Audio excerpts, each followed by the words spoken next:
दुर्योधना, विचार कर. आज अश्वत्थाम्याने कर्णाचे गुण गायलेत. उद्या आणखीन कुणी कर्णाचा उदो उदो करेल. मग कर्णाला पांडवांपासून लपवण्याचा आपला उद्देश सफल कसा होईल?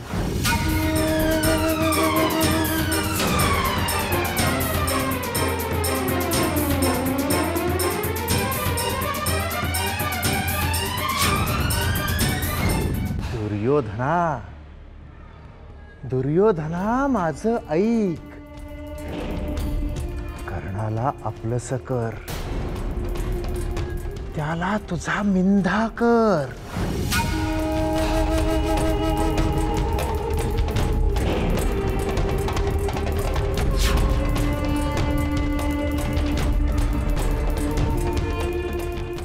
भाचेराव, माणूस संपत्तीने मिंधा होतो. तसाच तो उपकाराने सुद्धा मिंधा होतो.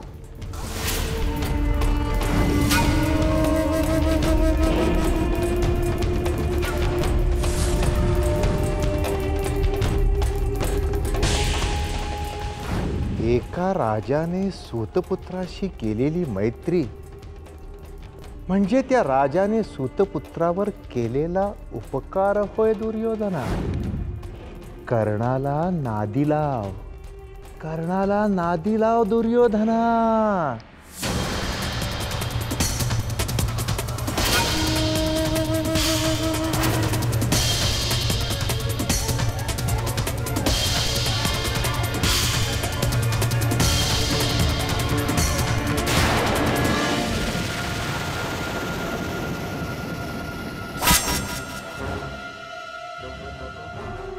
क्षमा असावी राजकुमार.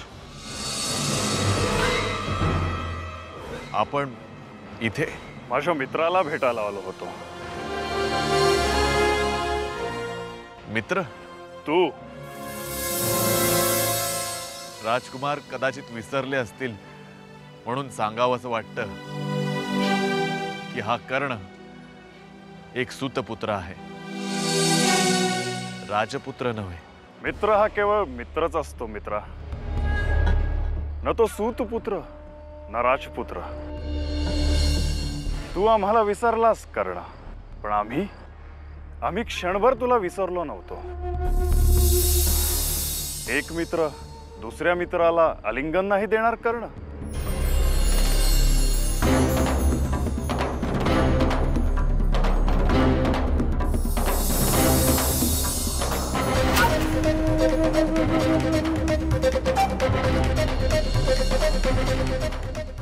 राजकुमार, हा कर्ण खरोखरच खूप भाग्यवान आहे, ज्याला तुमचा मित्र होण्याचं भाग्य लाभलं.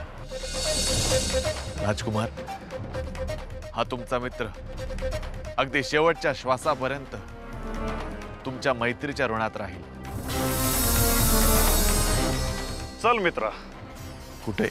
अध्ययन आणि सरावाचा ताण विसरायला, मनोरंजनाच्या विश्वात. चल.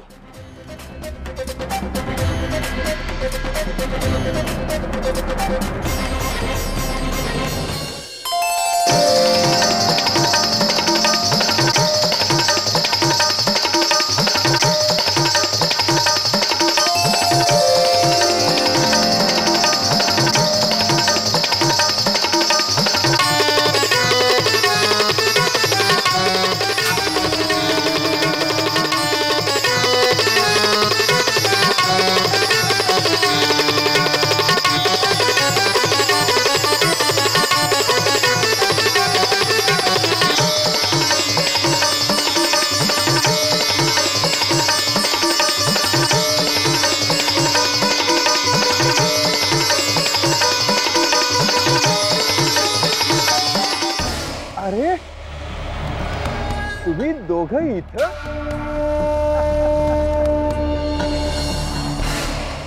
असं वाटतंय आपल्या तिघांची आवड निवड सारखीच आहे.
मित्रवर्य करणं याच्या यशाची कामना करत आजची रात्र आपण रंगवणार आहोत. पी मित्रा पी. मद्य सुरा. आणि सुरापान देव सुद्धा करीत होते करणार. तू सुद्धा कर. आणि तू सुद्धा देव हो. ये.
दुर्योधन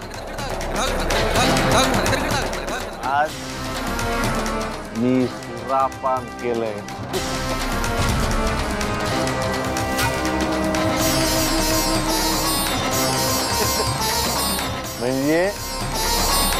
म्हणजे आज मी देव झालो.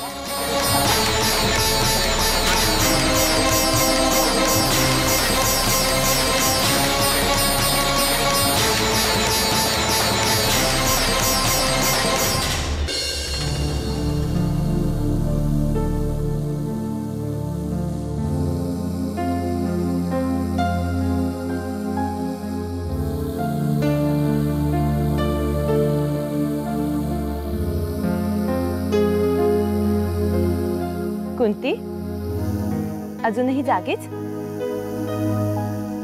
रात्रीचा पहिला प्रहर संपला. 2 प्रहरानंतर ब्रह्मवेळेला आरंभ होईल. मी कर्णाचा विचार करीत होते. कर्णाचा? तू जाणतेस कर्णाला? नाही, म्हणूनच विचार करीत होते की कोण असेल हा कर्ण. रात्र जागून विचार करण्यासारखं काय आहे त्या कर्णात? अजूनही गुड उलगडलेले नाही मालिनी. अश्वत्थामा ज्याला वाखाणतो तो सामान्य तर नसणारच ना. परंतु कुंती, तूच म्हणाली होतीस ना की अश्वत्थामानेच अर्जुनाला डिवचण्यासाठीच कर्ण नावाचा बाबुल बुवा उभा केला असेल.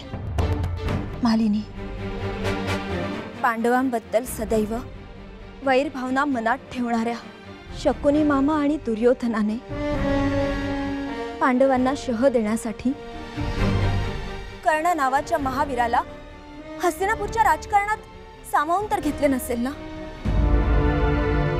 कुठून कुठे पोहोचलीस तू कुंती? मालिनी,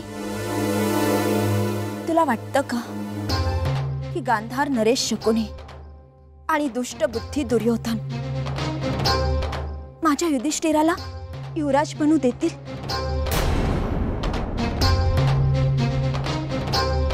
हा कर्ण युवराज्याभिषेकात अडथळा निर्माण करण्यासाठी निमंत्रित तर केला गेला नसेल ना?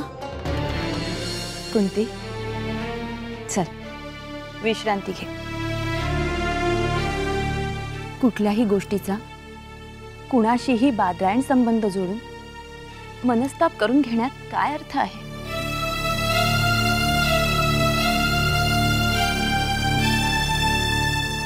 आणि अगदीच तुला जर का वाटलं ना, तर तू राजमातेच्या अधिकारात अश्वत्थामाबरोबरच द्रोणाचार्य आणि कृपाचार्यांना बोलावून त्यांना विचारू शकतेस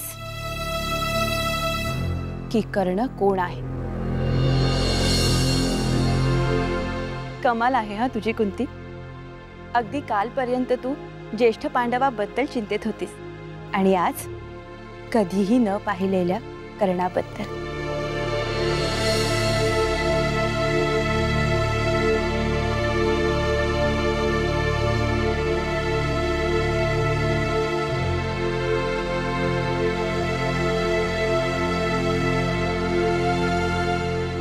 झोप आता शांत.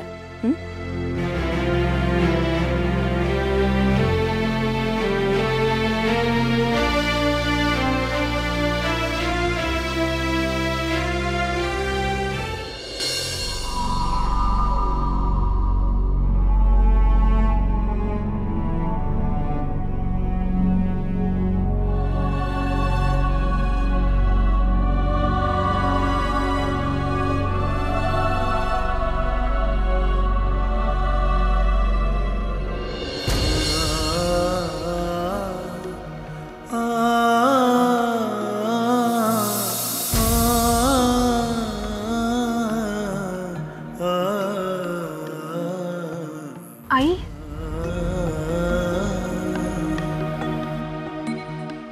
आई,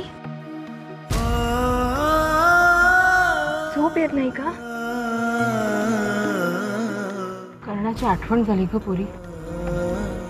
कसा असेल तो? कोणाच्या संगतीत असेल?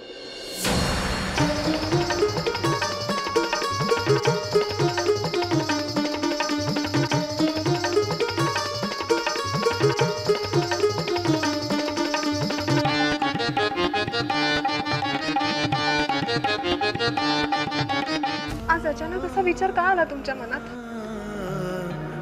हस्तिनापूरहून तातांचा काही संदेश आला का? नाही वैशाली, आपल्या घरातील पुरुष जेव्हा आपला देश सोडून दुसऱ्या देशात चाकरी करण्यासाठी किंवा अध्ययन करण्यासाठी जातो ना, तेव्हा आपलं मनच आपल्याला अशा प्रकारचे संदेश वारंवार देत असतं. आणि मग आपल्या माणसाविषयी निरनिराळे विचार आपल्या डोक्यात येतात.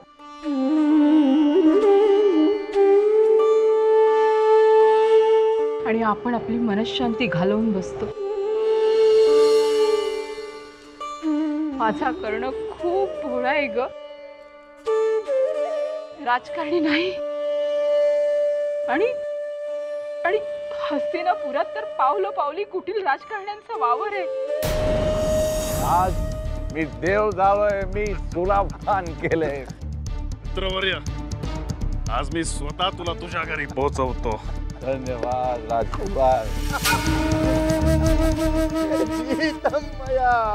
जीतमया. आणि या कुटील राजकारण्यांच्या पोटात आहे तर ओठावर दुसरंच असतं. मी आज सुरापान केल्यामुळे मी आज देव झालोय. माझा कर्ण निष्कपट आहे ग बोरी. आपल्या माणसाला जीव लावणार आहे, आपल्या माणसाच्या जीवाला जीव देणार आहे. त्याला मित्र सुद्धा त्याच्यासारखाच मिळायला हवा. स्वार्थी, कुटील, कपटी नाही. मी सुरापान केलं, देव झालोय.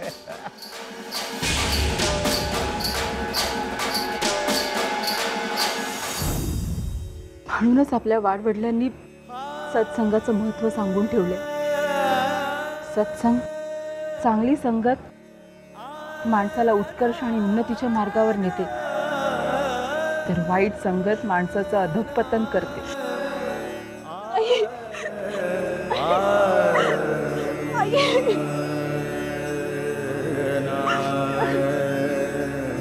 हस्तिना त्याला चांगली संगत मिळू दे अशी आपण ईश्वराकडे प्रार्थना पोरी, अशी आपण प्रार्थना करू.